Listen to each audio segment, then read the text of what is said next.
తాకట్లో ఉన్న మీ బంగారాన్ని విడిపించి ఆ రోజు ఆన్లైన్ రేటుకి కొంటాం. Sharma gold company.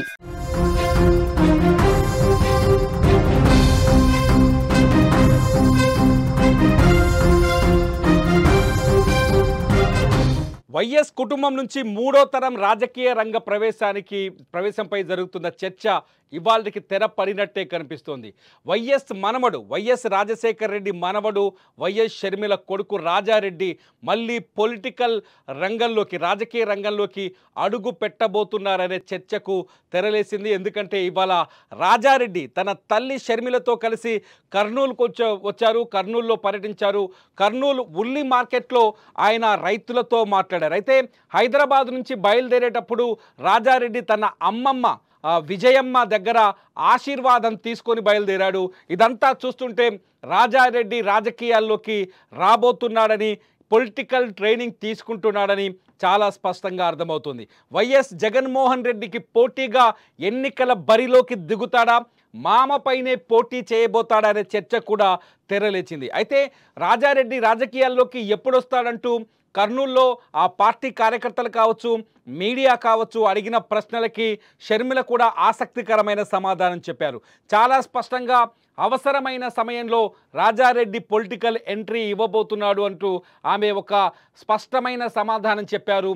ఈ సమాధానంతో వైఎస్ రాజశేఖర రెడ్డి రాజకీయ వారసుడిగా వైఎస్ రాజారెడ్డి, షర్మిల కొడుకు రాజారెడ్డి రాజకీయ రంగ ప్రవేశం చేయబోతున్నాడని స్పష్టమైంది. మొత్తానికి షర్మిల ప్రకటనతో ఒక్కసారిగా రాయలసీమలో రాజారెడ్డి పేరు మారుమోగుతుంది.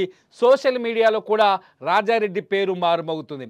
అయితే రాజారెడ్డి ఒకవేళ ఎన్నికల్లోకి వస్తే ఈ ఎన్నికల్లోనే 2029 ఎన్నికల్లోనే పోటీ చేస్తారా, 2029లోనే ప్రజా జీవితంలోకి అడుగు పెట్టబోతున్నాడా? మొన్నే పెళ్లి చేసుకున్నాడు రాజారెడ్డి. 2029 ఎన్నికల్లోనే ప్రజా జీవితంలోకి అడుగు పెడుతున్నాడా అనే చర్చ కూడా ఇక్కడ ఆస్కారం ఏర్పడింది. రాజారెడ్డి షర్మిల కొడుకు, రాజారెడ్డి రాజకీయాల్లోకి వస్తాడని వాళ్ళకు కన్ఫామ్ అయింది. దీంతో రాజారెడ్డి ఎక్కడ పోటీ చేస్తాడని సోషల్ మీడియాలో కొందరు వేస్తున్న ప్రశ్నలకు ఆసక్తికర సమాధానాలు కూడా వినిపిస్తున్నాయి. తన సొంత మేనమామ వైఎస్ జగన్మోహన్ రెడ్డికి వ్యతిరేకంగా పులివెందుల నుంచే ఎన్నికల బరిలోకి దిగుతాడనే చర్చ కూడా జరుగుతోంది. ఇప్పటికే కడప జిల్లాలో వైఎస్ కుటుంబంకి సంబంధించిన రాజకీయ దుమారం చెలరుగుతుంది. వైఎస్ కుటుంబం పైన కడప జిల్లాలో జగన్మోహన్ రెడ్డి పట్టు సాధించిన ప్రాంతంలో ఇటు షర్మిల కూడా తన వారసత్వం ఆధారంగా పట్టు సాధించే ప్రయత్నం చేస్తుంది.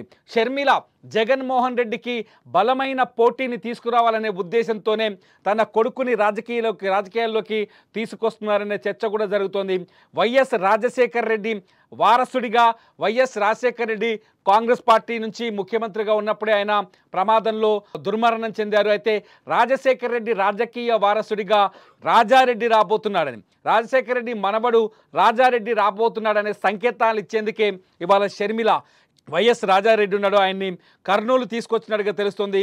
నిన్న వైఎస్ 16వ వర్ధంతి సందర్భంగా కూడా సెప్టెంబర్ 2వ తేదీన వైఎస్ 16వ వర్ధంతి, ఆ వర్ధంతి రోజున కూడా తన తల్లి షర్మిల పక్కనే రాజారెడ్డి కనిపించారు. అంటే రాజకీయ నాయకుడిగా రాజారెడ్డికి ఒక ట్రైనింగ్ అనేది స్టార్ట్ అయిందని, లేకపోతే ఆయనకు అవగాహన మొదలైందనే చర్చ కూడా జరుగుతుంది.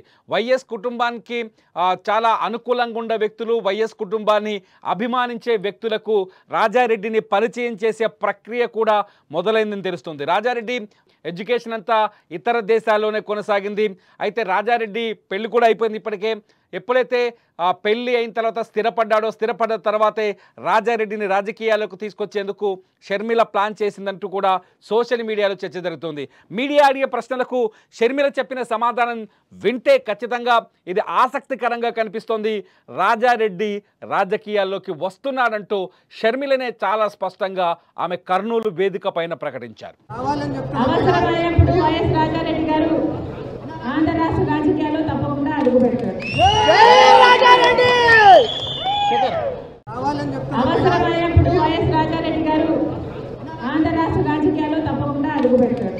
రాజశేఖర రెడ్డి వారసుడుగా వైఎస్ జగన్మోహన్ రెడ్డి ఆయన ఆశయాల్ని ముందుకు తీసుకెళ్తానంటూ రాజశేఖర రెడ్డి లక్ష్యాలని నెరవేరుస్తానంటూ కాంగ్రెస్ పార్టీ నుంచి బయటకు వచ్చినప్పటికీ కూడా వైఎస్ఆర్ కాంగ్రెస్ పార్టీని ఏర్పాటు చేశారు. దాదాపు 5 ఏళ్ల పాటు ప్రతిపక్షంలో పోరాటం చేసి రాష్ట్రం విడిపోయిన సందర్భంలోనూ పోరాటం చేసి ఆంధ్రప్రదేశ్లో ఆయన అధికారంలోకి కూడా వచ్చారు. 2019లో అధికారంలోకి వచ్చి ఒక దఫా ప్రభుత్వాన్ని కూడా నడిపించారు. మళ్ళీ ఇప్పుడు ప్రతిపక్షంలో ఉన్నారు వైఎస్ జగన్మోహన్ రెడ్డి. ఆ తర్వాత ప్రభుత్వంలో ఉన్నప్పుడు అధికారంలో ఉన్నప్పుడు వైఎస్ కుటుంబంలో కావచ్చు, వైఎస్ఆర్సీపీ పార్టీలో కావచ్చు, వైఎస్ఆర్ కుటుంబంలో కావచ్చు అనేక వివాదాలు తలెత్తాయి. స్వయంగా షర్మిల తన సొంత అన్నను వ్యతిరేకించింది. నిజానికి ఏ జగన్మోహన్ రెడ్డిని ముఖ్యమంత్రి చేయాలనుకొని షర్మిల రాజకీయాల్లోకి వచ్చిందో, జగన్మోహన్ రెడ్డి జైల్లో ఉన్నప్పుడు పాదయాత్ర చేసిందో, జగన్మోహన్ రెడ్డి విడిచిన బాణాన్నంటూ ప్రజల ముందుకు వెళ్ళి తన గళాన్ని వినిపించిందో, వైఎస్ జగన్మోహన్ రెడ్డి కోసం తీవ్రంగా శ్రమించిందో, అటువంటి షర్మిల అధికారంలోకి వచ్చిన తర్వాత, వైసీపీ అధికారంలోకి వచ్చిన తర్వాత అదే అన్నను పూర్తిగా వ్యతిరేకించింది. అదే అన్నకు వ్యతిరేకంగా తన గొంతును వినిపించింది. అదే అన్న పైన ఎన్నికల్లో పోటీకి దిగింది. అదే అన్నని విమర్శించింది. ఇప్పటికి కూడా విమర్శిస్తూనే ఉంది. అన్నని, సొంత సోదరుడిని జగన్మోహన్ రెడ్డిని విమర్శించి ఏకంగా గతంలో తెలంగాణలో వైఎస్ఆర్ టీపీ అంటూ తెలంగాణలో పార్టీ పెట్టారామే, కానీ తెలంగాణలో ఎక్కువ రోజులు నిలబడలేకపోయారు. 2024 ఎన్నికలకు ముందు ఆంధ్రప్రదేశ్లో అడుగుపెట్టారు. ఏపీ పిసిసి అధ్యక్షురాలుగా బాధ్యతల్ని చేపట్టారు. కాంగ్రెస్ పార్టీని అభిమానించిన వైఎస్ రాజశేఖర రెడ్డికి నిజమైన రాజకీయ వారసురాలిని నేనేనంటూ షర్మిల ప్రకటించుకున్నారు. ఆంధ్రప్రదేశ్లో కాంగ్రెస్ పార్టీకి పునరుజ్జీవం తెచ్చేందుకు ప్రయత్నిస్తున్నారు ఆమె. అయితే ఈ తరుణంలోనే తన కొడుకు రాజారెడ్డిని రాజకీయాల్లోకి తీసుకురావడం, వచ్చే ఎన్నికల బరిలోకి కూడా దించుతారనే చర్చ జరుగుతున్న తరుణంలో రాజారెడ్డి న్యూస్ ఇప్పుడు రాయలసీమతో పాటు ఆంధ్రప్రదేశ్లోనూ అతిపెద్ద చర్చనీయాంశంగా జరుగుతోంది. రాజారెడ్డిని పొలిటికల్ తెరపైకి తీసుకురావడం వెనుక షర్మిలకున్న అసలు ఉద్దేశం ఏంటి?